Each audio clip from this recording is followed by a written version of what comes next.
Well,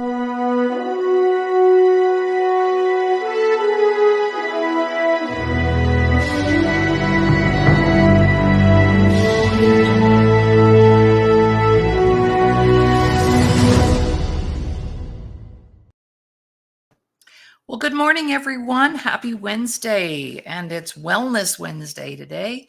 I'm Dr. Laurie Davis, your host of the Today Show, and I'm going solo today. And every once in a while, I like to do that because I have things that I need to say and I need to share as well. So sometimes I like to be my own guest.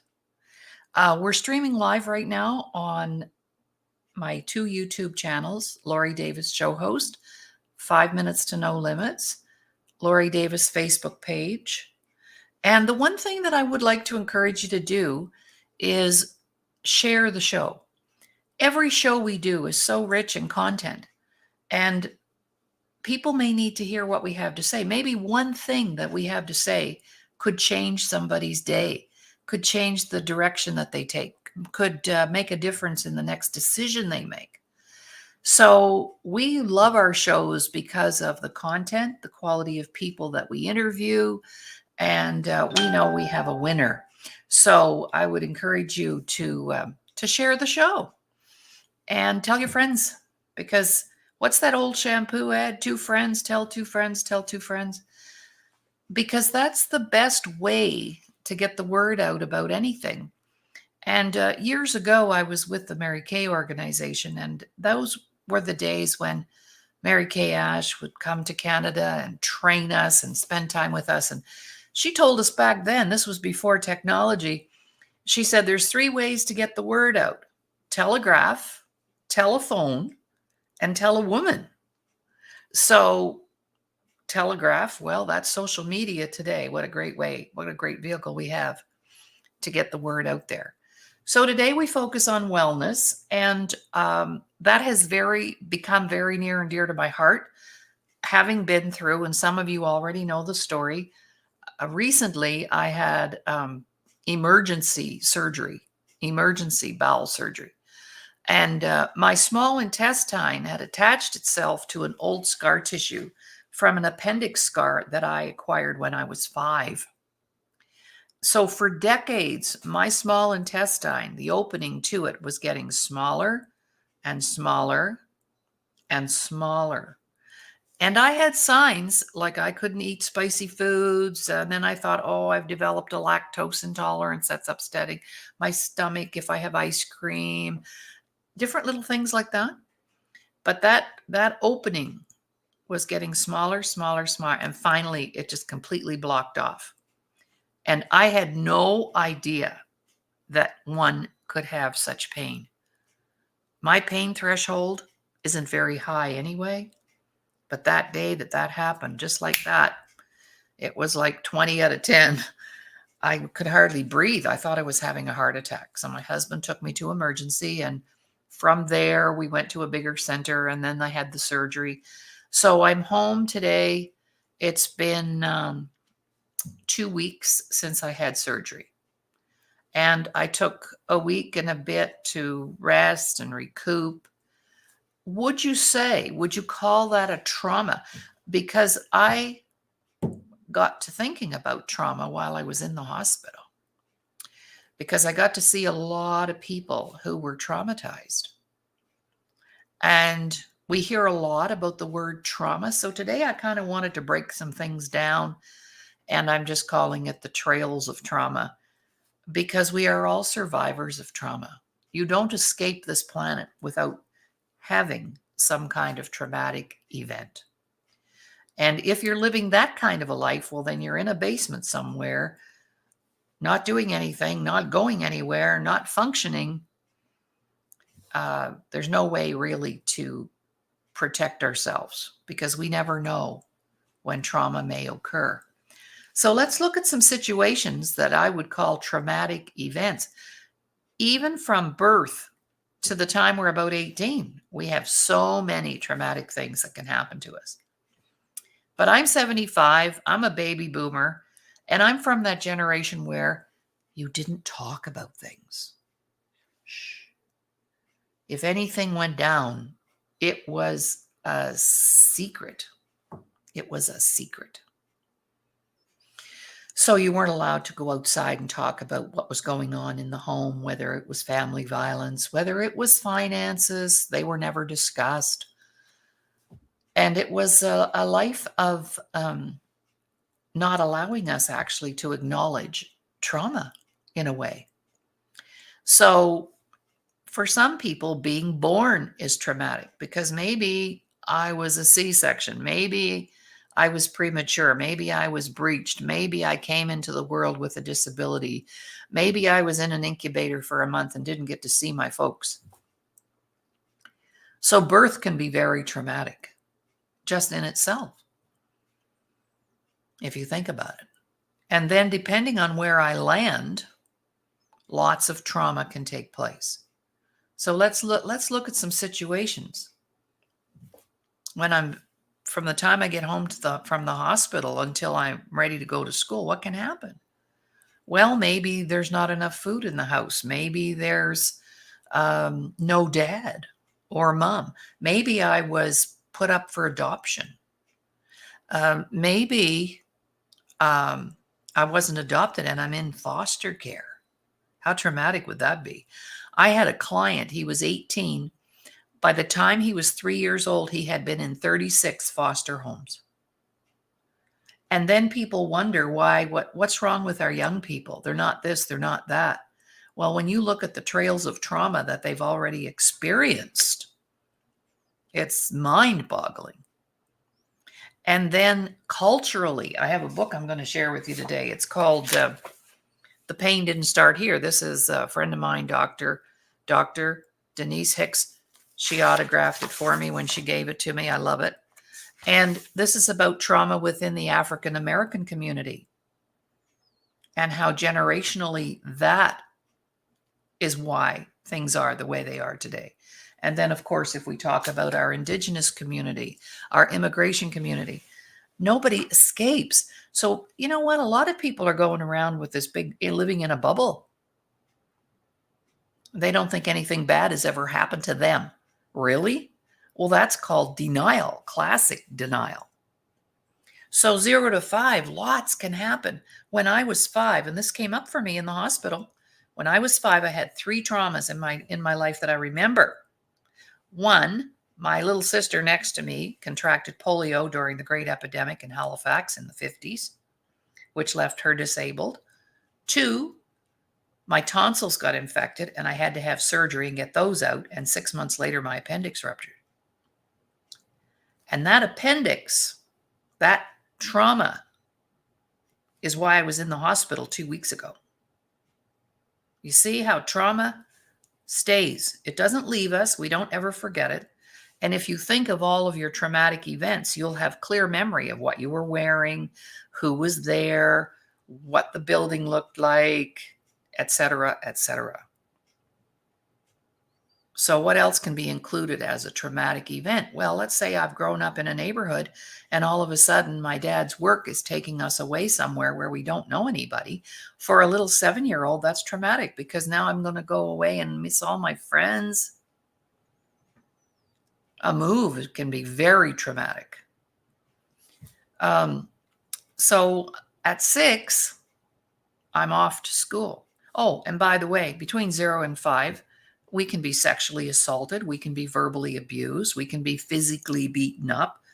There's lots of ways to abuse children, and those are all traumatic events. Now, we're going to talk about generational trauma in a bit, how that spills down into the next generation. But right now, just directly, I want everybody to realize you have not escaped any trauma. And if you think you have, then you're in denial. Not acknowledging, not being aware. But one of the behaviors about trauma is we do everything to avoid it. We don't want to talk about it. We don't want to relive it. So we stay away from it, which is the worst thing in the world you can do, because the only way you can heal from that is to confront it and embrace the feelings that were attached to it. See, we don't remember it's not about the incident.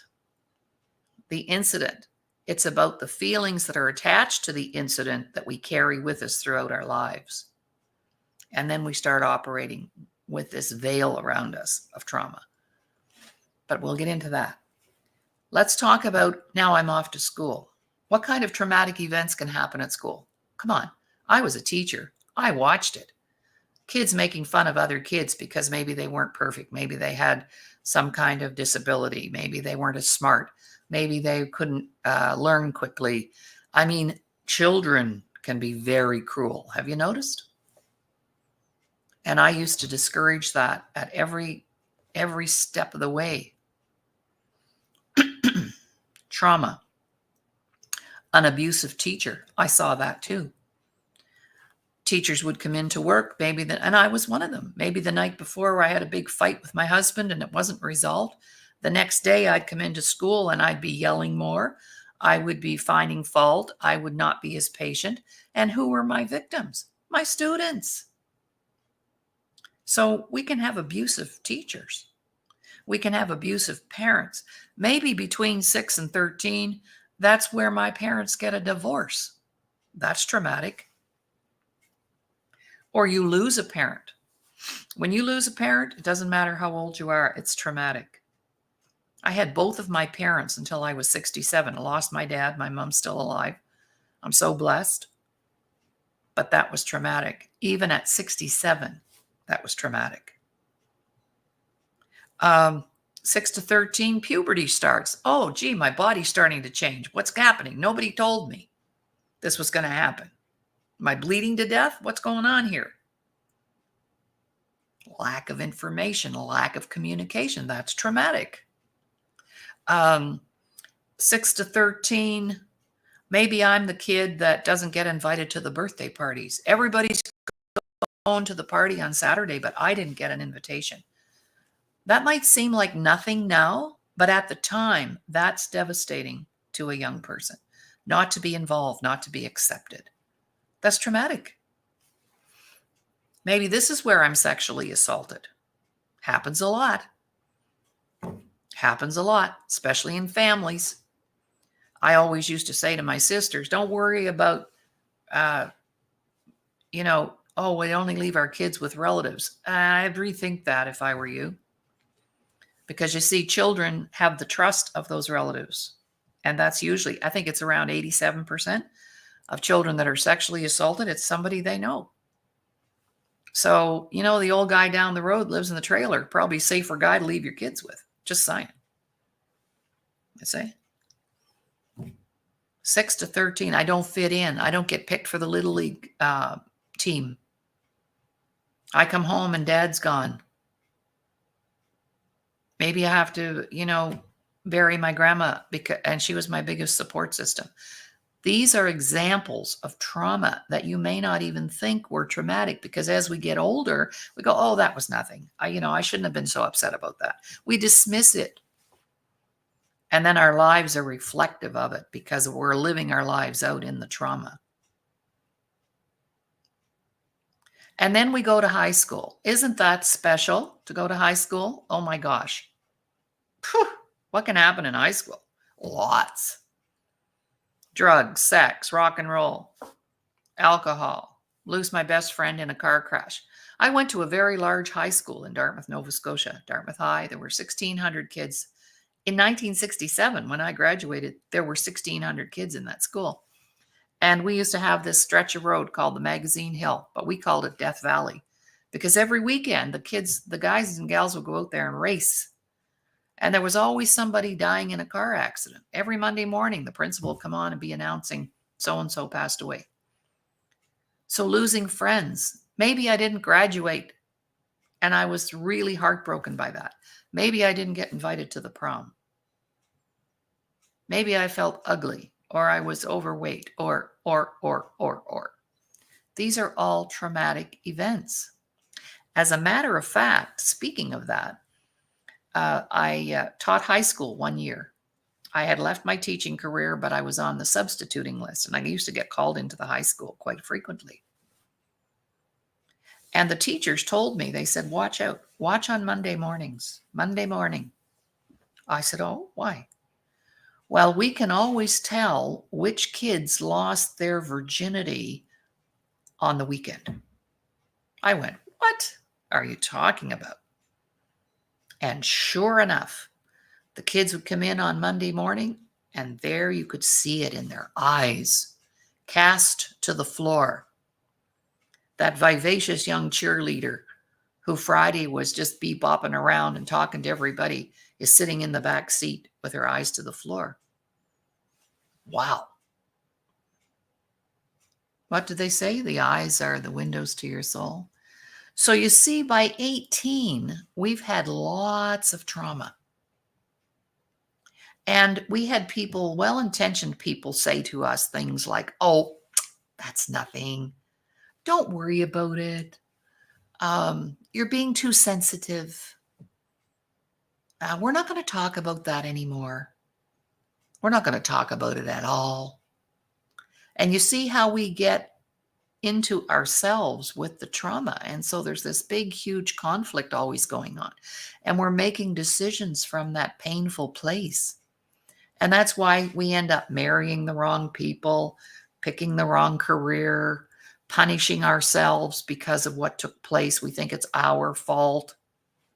And we were just kids, just children. So I would dare you right now, if you're listening or watching the show, to start making a list of the traumatic events that you experienced. They're your life. That's your lifeline. That's your journey. And it's okay. Because if you want to walk around pretending nothing ever happened to you, then you're a liar. And nobody wants to be a liar. But who do we lie to? We wouldn't intentionally lie to somebody else, but guess who we lie to? Oh, it was nothing. I'm over it. Nyeh, nyeh. But yet your life isn't reflective of that because you're not living it to the fullest. You're not living it to the best that you could be. And we're great at justifying everything. Talked about that this morning in my men's group. Justification. And we all have reasons why we can't trust, or we don't put ourselves out there, or we can justify it all till the cows come home, but it doesn't change anything. And it's all rooted in those traumatic events. Now that's just up to 18. Now we have our adult life, and how much trauma have we endured? Well, I just went through some trauma. I had to be opened up again.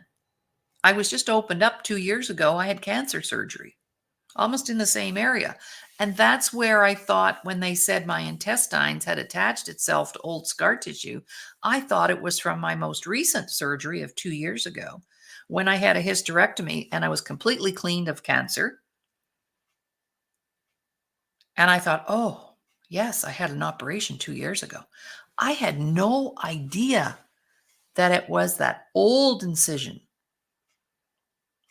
an old trauma that revisited me big time 2 weeks ago. And here it is back at it again. I'm going, okay. So I vomited for 2 days. I feel like a whole new person. A friend of mine has a product that helps you to detoxify. And I said, I don't need that. I'm completely detoxified right now, but I'd highly recommend you detoxify your body because it's like a whole new person. And I've been very careful about what goes in there after the fact too. People can't believe I had surgery too. I was out walking the dog yesterday and dropping off some thank you cards, and people, my neighbors are going, oh my gosh, you just had surgery. What are you doing out walking around? Well, it's because I know how to manage my trauma. And I've had lots of trauma in my lifetime. Big stuff. But sometimes it's not the big stuff that trips us up. It's the little stuff, the little things that we didn't think about as being traumatic. When a kid fails a grade, that's traumatic. Back in the day when kids didn't make the grade, they stayed and repeated the grade over. That's traumatic. I taught back in the day when there was a strap in the drawer of my desk. I didn't use it, but it was there. And the kids knew it was there. But I could hear other teachers in the hallway. They pull the kid out of the classroom and give them 3 or 4 whacks on each hand. And when I went to teachers college, they actually showed us how to strap a child properly so you didn't get hurt. Seriously? When I think about that, and that wasn't that long ago, that's corporal punishment, right? And trust me, I see some kids today who could maybe use a little smack on the bum. But you know what? We were trained how to deliver that kind of punishment. Well, the day that little kid got that strapping, I will tell you that was traumatic for that little kid. And I remember in grade 10, and I've shared this before, my homeroom teacher looked at me, and my marks weren't that great. I wasn't a really good high grade student. I never missed a beat, but my homeroom teacher said to me, you know, Laurie, with those marks from junior high, I doubt very much if you're going to amount to much. Wow. Glad I didn't listen to her. But you see, that's what happens. Somebody in a position of authority, whether it's a parent, a teacher, a priest, a pastor, somebody in a position of authority tells us something when we're children, and we believe it to be the truth. We believe it to be the truth because it came from somebody in a position of authority, especially. You know, we believe everything our mom said and our dad said and our teacher said and our pastor said, and it's just automatic. They're like God, or even our doctor, or, oh, yeah, good one there. You know, we thought doctors were God. The night that my dad took me in to have my appendix operated on, the surgeon who was on duty was drunk. Yeah. And my mom and I just shared that story the other day because I wanted to make sure I had it correct. And she said, oh, yes, that happened. And your dad put that doctor up against the wall and said, you get that nurse to phone somebody else in here now. And that's how that ended up. That was traumatic, to think that the doctor who was going to operate was loaded.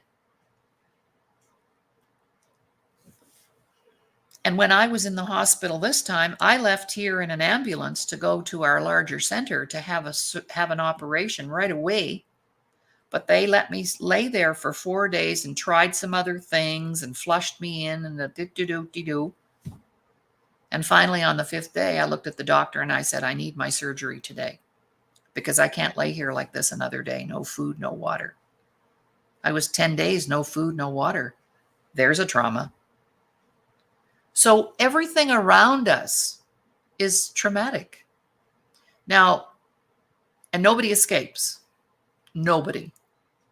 So sometimes when we're in that traumatic place, we think we're the only person in the world. But see, that's the trauma, the veil of the trauma, poor misconceptions, misleading thoughts, your narrative changes. And we're not alone. Right now, as I'm speaking, somebody is trying to take their life on the planet every 40 seconds. Every 40 seconds. Because they haven't learned how to manage the trauma. See? Trauma is real. It exists. It happens. It's going to continue to happen. We have to learn how to manage it. So, as my friend Doug Smith says, it doesn't control you. Trauma in, trauma stays. There's no getting over it. It's always there. But what we have to learn to do is be okay with that and be strong and build ourselves up so that when the you-know-what hits the fan, we're good. You see? But most people don't want to heal anything. So they have all this trauma from childhood. Then they have all the trauma from their adult life. And then when the next trauma arrives, everything has piled up, and we don't know where to turn. And the doctors told me, they said, we don't know what you're about, but wow, we've never seen anybody your age go through that and come out of it the other side the way you did. But that's because physically, I've been taking very good care of myself. Emotionally, I take very good care of myself. Spiritually, and a big shout out to Hastings at Helping Hands Orphanage in Malawi, Africa. Do you know that those 400 little kids prayed for me?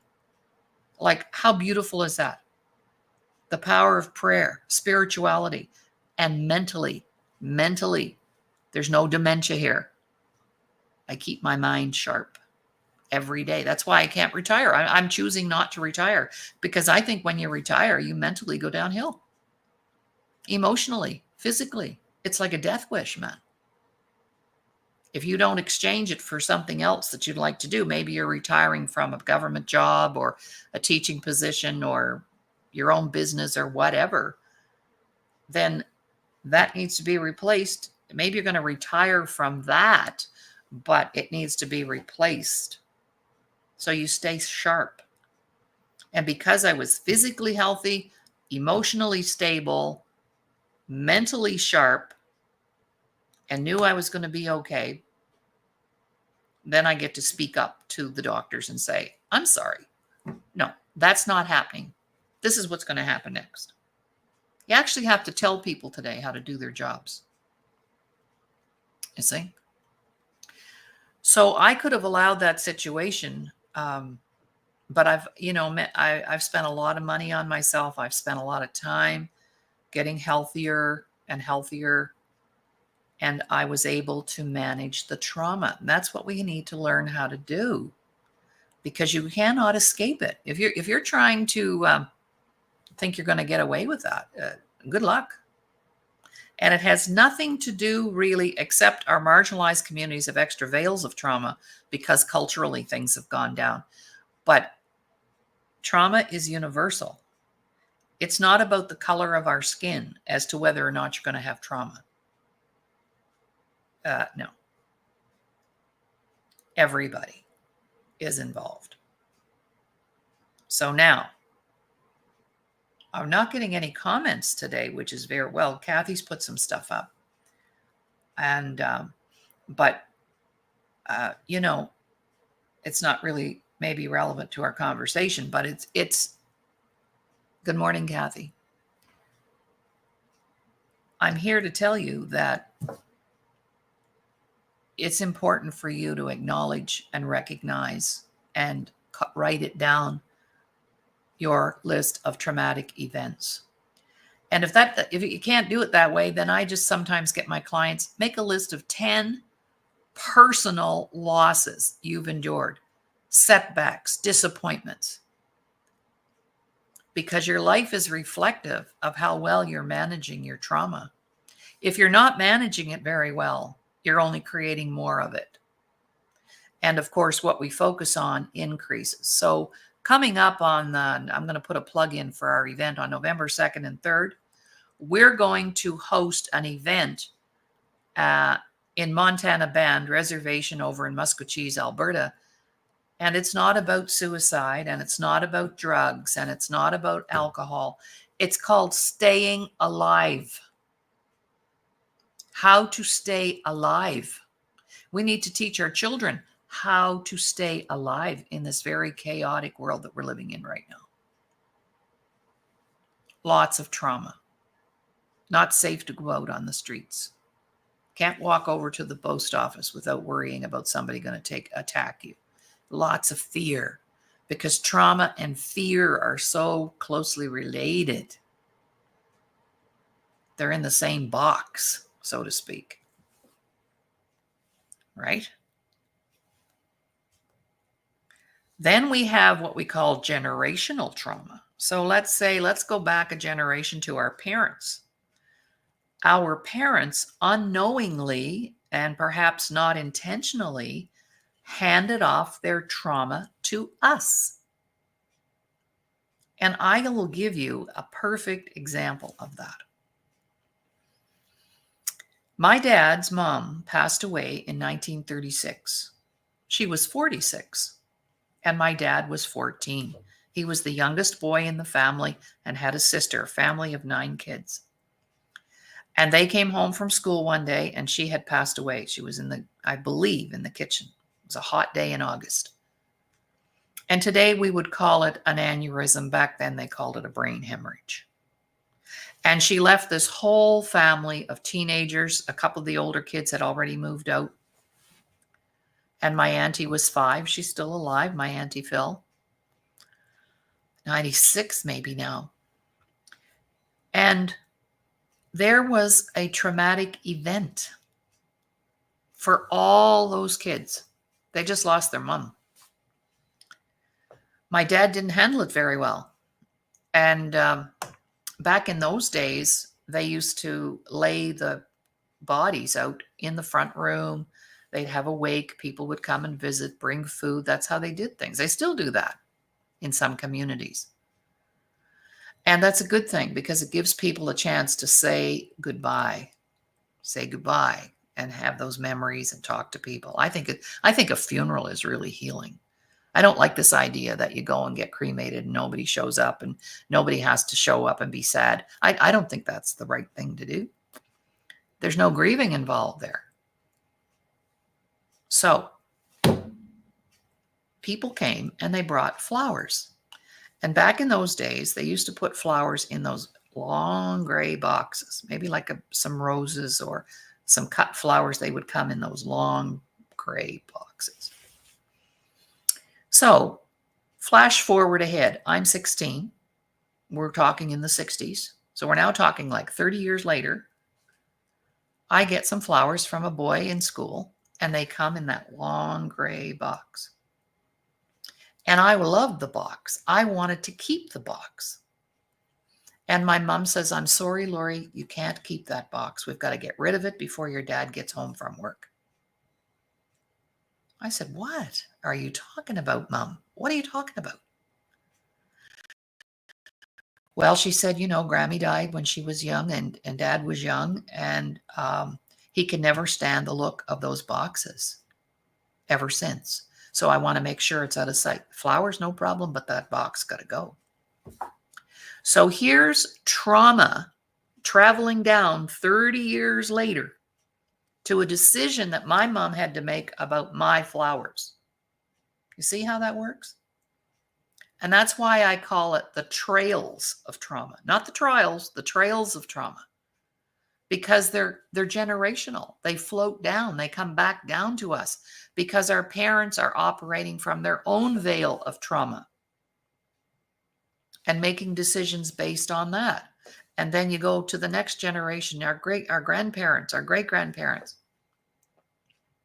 And then when we parent or we teach, like I did, I passed my trauma on to my students.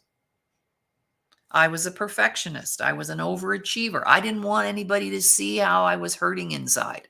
I could look great on the outside. I knew how to do that. I was in the beauty business for 12 years. I learned how to do that. But on the inside, I felt like crap. And you know what? Hurt people hurt others. I hurt people in my family. I've hurt people that I've worked with.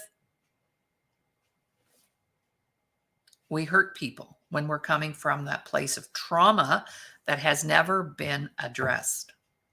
So I'm asking you right now, take it on, embrace it. And we help people with that every single day. That's what we do. That's the business I'm in. Because if we're not willing to acknowledge or be aware of our own trauma, then we're impacting other people in a very detrimental way. We don't even realize we're doing it. Comments we make, feedback we give, inappropriate behaviors and attitudes that hurt people. You see? So we need to do that. And my dad almost, not quite, but, he embraced my other grandmother, my mom's mom. And even in ways that my mom treated my dad, it was more like someone who was looking after him. Losing your mom's a big thing. Losing your dad's a big thing. And it's trauma, for sure. So now what are we going to do about it? How do I manage it? How do I take care of it? Well, you can't take care of something if you don't know it exists. So the first thing I had to do was to get honest and real about the fact that I had been traumatized as a child, a teenager, an adult woman, a young woman. I didn't know. Are you ready for this? This is how ignorant I was. This is how I had the blinders on. I had been sexually assaulted at the age of 12 by a trusted family member. You know what? I didn't even think for a minute that I'd been a victim. I thought a victim was somebody in a car accident. You see what I'm saying? And I never told anybody until I was in my 40s when I started doing my own work and acknowledging some things that had happened to me. And it came out. And I went, wow, did I ever bury that deep? I didn't even talk about that. I didn't share it with anybody. I didn't tell my parents because of the shame attached to the trauma. Because that's the other thing. Trauma is like a breeding ground for shame. Feeling ashamed of who I am. We just did a group on that. I just did my men's group at 8 o'clock, and that was the whole topic. All the shame that we carry, and that shame is attached to trauma. A traumatic event in our lives. So what did I do to get out of it? Well, the first thing I did is I started not lying to myself, and I came out of denial about the fact that I had been the victim of trauma. Every move we made, every every event that that took place, sometimes, maybe we were doing something and my dad didn't show up and I was expecting him to be there. That's traumatic. Children need a lot of nurturing, and they need a lot of validation, and they need a lot of love. And I'm so grateful for my parents because I got to experience all of those things. But then no set of parents is perfect, because guess what? They both come into the relationship with their baggage, their trauma. See? Now you've got two people, you've doubled the trauma. And we know that behaviors go downhill. If my dad beat up my mom, then which never happened. I never ever saw anything like that. But if that was the case, chances are, as a boy, I'll be an abuser. And if I'm a girl in the family, I'll think that's perfectly normal and probably hook up with some guy that's going to beat the crap out of me. You see? Because children live what they learn. Children live what they learn. Kathy has a good question. How did you deal with the person who sexually assaulted you in real life? How did you talk to that person? Well, the person that did that was a member of the family. And because I had locked it away and threw away the key, I never even acknowledged that. I never even acknowledged that he was my perpetrator. And I just went on like things were normal. We'd be at family functions. We'd go to weddings. He'd be there. We'd talk. We'd have a hug. Yeah. So I pretended it never happened. And I never ever talked to that person about it. It has been acknowledged, however, to myself and to certain family members that I shared it with. Okay. Because I didn't know what else to do. Because if I revealed it, that might say something about me. So I avoided doing that altogether. So a lot of times we're carrying the secret because our perpetrators will say things like, you tell your mother and I'll burn your house down. You tell your grandmother about this, I will hurt her. So oftentimes victims of sexual assault, and I love to do a whole show if anybody out there has been sexually assaulted and you would love to come on the air with me, I would love to do a show around sexual abuse. So when you're sexually abused like that, do you know there are 25 sexual responses to that? Just in the sexual department of our lives, we either don't ever have sex at all, we become promiscuous. There's 25 different sexual behaviors that come out of being sexually abused. I have the list here somewhere. That's another day. That's just one area of our life. Not to mention that I didn't trust anybody after that, because I thought, wow, if you can't trust your family, who are you going to trust? So very big trust issues. That's another byproduct of sexual assault. Huge trust issues. Can't trust men. If their lips are moving, you think they're lying. So I punished myself. I punished myself. I missed out on a lot of good relationships and friends because I couldn't trust it. That's traumatic. Just that whole thing, not being able to trust, that's huge. That changes your life forever, and it limits you and it blocks you. It does so much damage. It's just terrible. So what are some other things I did? Well, I decided, you know what? I have some things that I have never talked about to people. I have things that are concerning me that I need to get on the table, because when you share a burden with another person, it lightens the load. And so I had some very good people come into my life in my 40s who were able to support me, because they were smart enough to see the fake behaviors, pretending everything was great. Somebody would say to me, so, how's your marriage? It's just wonderful. Oh my gosh, I was so good at that. How are you feeling? "Oh, I just feel terrific." When I felt like crap, I was a liar. Classic. I lied all the time to myself. My narratives were just big piles of lies. So I had to come out of denial about the fact, hey, you know what? That did bother me. Yes, that did hurt me. Yes, that did disappoint me. Yeah, I'm angry about that. And I just got honest with myself. And I had some good people around me who could support me in that, which inspired me so much. I created my own way of helping people with all that. I'm not a psychologist. I'm not a psychiatrist. I'm an educator. So I started building curriculum to support people, to help them manage their trauma. Because the first thing that trauma does to you, it makes you feel unworthy. Can you imagine being 12 and being sexually assaulted? How I felt about myself after that? I was ashamed. I felt dirty. I thought that was wrong, but it felt good, so maybe it's right. I was completely confused about a lot of things. A lot of things. And I was blinded to the fact that I was stepping into a marriage that was going to be completely traumatic the whole time for 15 years. See?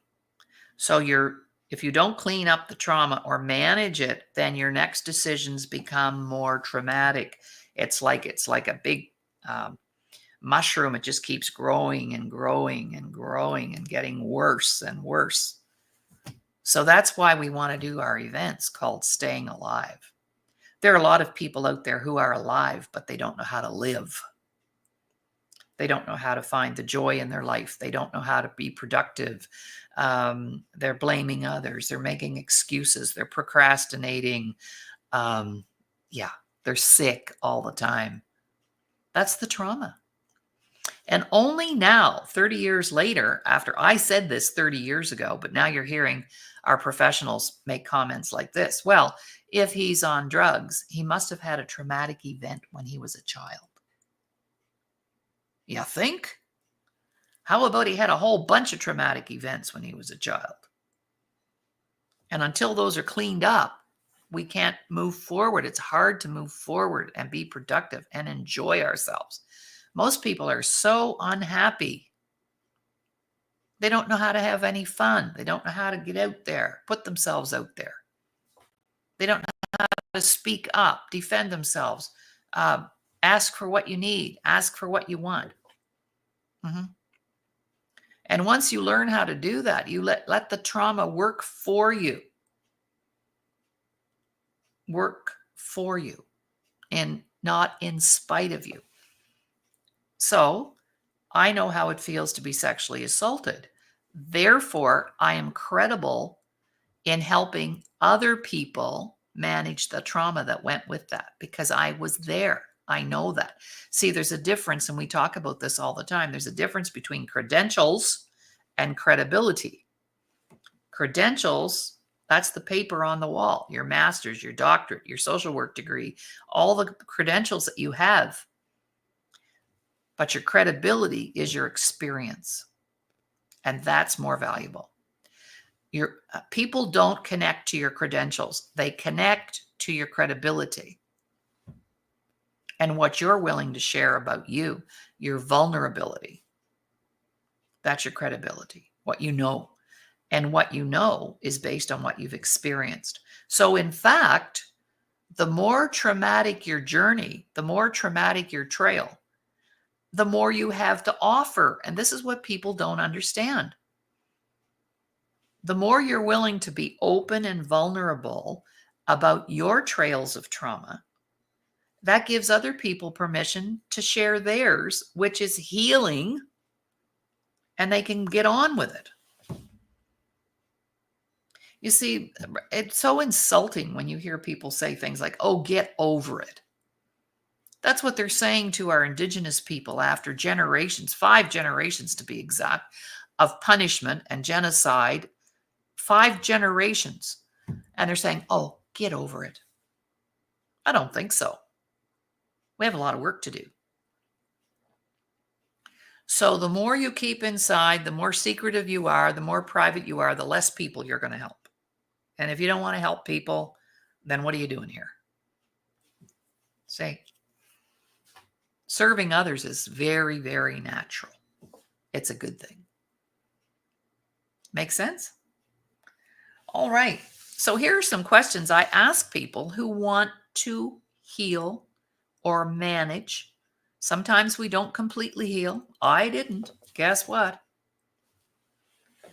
But manage. And be okay with it. It's okay. It's okay. And that's why people struggle with their trauma, because they've got a narrative going on that it's not okay. You know what? You're bigger than all that. You're stronger than all that. You just don't know it yet. So one of the questions I ask is, if you had the power to change one thing in your life, what would it be? What would it be? If you could change anything right now, would it be your marital situation, your finances, your career, your health? What would you change? Because if you're not able to make that change on your own, we're here to help. Other people are here to help. But if you had the power to change one thing, and the thing that's preventing you from making that change is connected to the trauma. Get it? It's the trauma, the veil, the cloudy vision. There's, it's like, how they say sometimes people have no filter. Oh, we got lots of filters. Because when I go to church, I wear this filter mask. When I'm with my friends, I wear this mask. When I'm with my parents, I wear this mask. When I go to a party, I've got another mask on.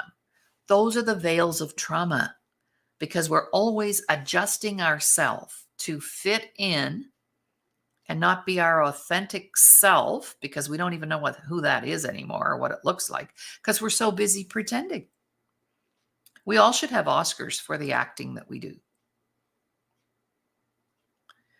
If you had the power to change one thing, so what do you need to do that? Well, you absolutely need more self-worth to do that. You need more confidence to do that. And you need the communication skills that will support you in that. Those are the only 3 things you need to control your trauma.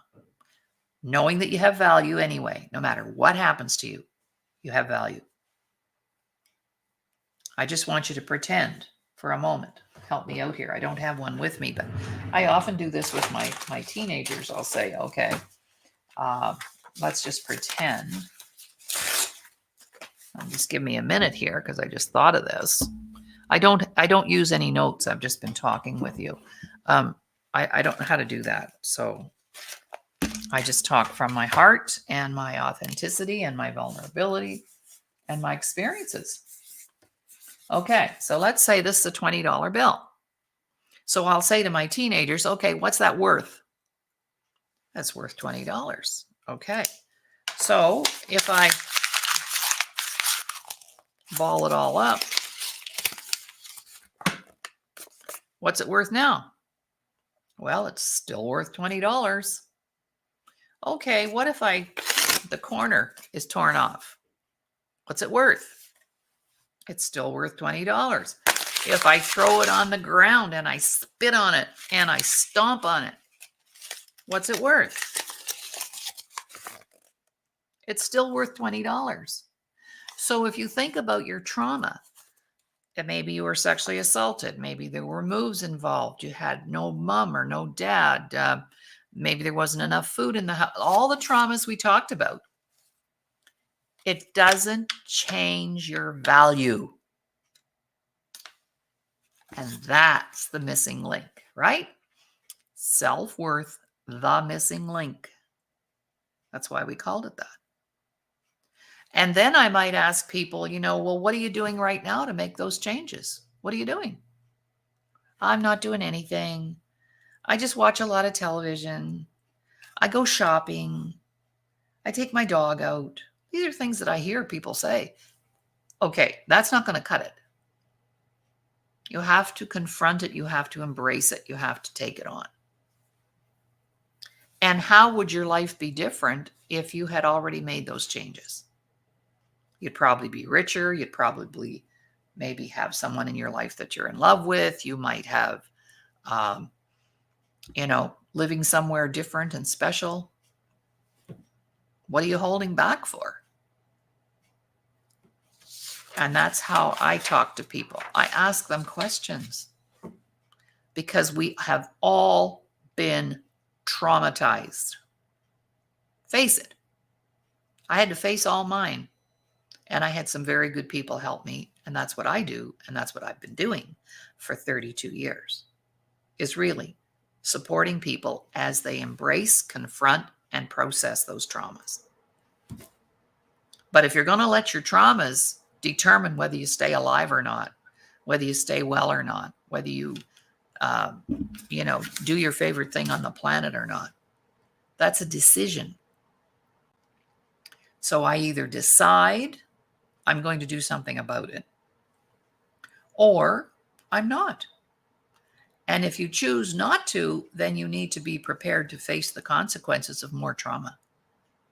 Because all you're going to do is invite more of it. You're going to continue to invite it into your life. And when it does happen, like for me, I didn't invite that operation that I had to have or that sickness that I had. I didn't invite that. But when it landed, I could manage it and I was okay with it. And I didn't lay around feeling sorry for myself or, oh my God, is this the end? Or I didn't even go there. But I had to learn how to do that. I had good people who taught me how to do that. And that's how I deal with everything now. If somebody doesn't want to speak to me or they don't want to be my friend or somebody in the family that can't let go or forgive me for mistakes I made or whatever, really, that's not my trauma. That's their trauma. That's theirs. And they're still living it out. Can you imagine how painful that is? That's how we get sick. All right. Well, that's Wednesday Wellness. And thank you for supporting me in my solo show. I love doing my solo shows because I can go off on a lot of tangents. And I'm hoping that the information today will support you in realizing that your trauma is as natural as the good stuff. But don't let your trauma keep you from embracing the good stuff that is there for you and available as well. I'm Dr. Laurie Davis. You've been watching the Today Show, and tomorrow we will be back with our Veterans Show, Miss Jill Younghusband, and we have a very special guest tomorrow. So I look forward to that, and have a great rest of the day. And please, the one thing I just ask is you share the show. I'm confident that information we talked about today would relate for a lot of people. So let's get her done. All right, let's do it. Share the show. All right, bye for now.